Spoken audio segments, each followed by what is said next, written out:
So we built all that up like 3 feet. That shed was sitting in there. If you go to the videos moving a shed down below, I'm not going to pin a link, but I should. You can check that out. When we were moving the shed and when we first started this job, it was a mud hole. And we made that little swale right in there. We raised all this up like 3 feet. So that looks so good. Oh, wow. And I dug that out this morning to the drain.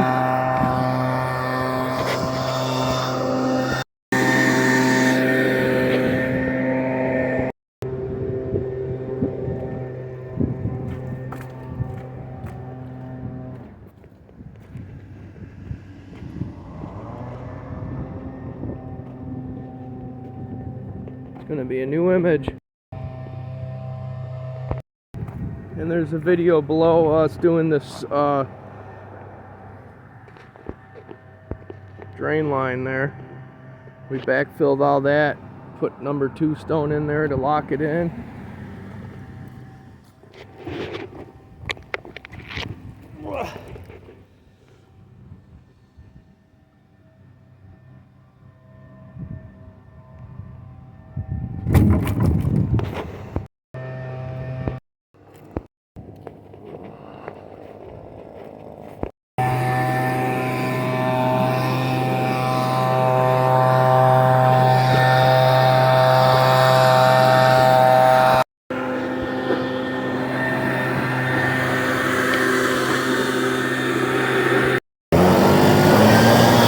So we got 6 of these.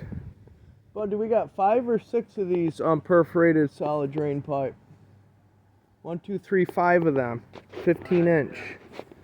So those are all going right where we dug that trench for them. So we're gonna end this video. We'll do a completion video.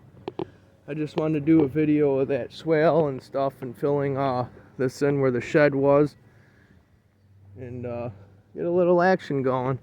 I appreciate everybody liking and watching my videos. Comment, like, and sub, and go landscapers. And thanks for watching, and catch us on the next one soon.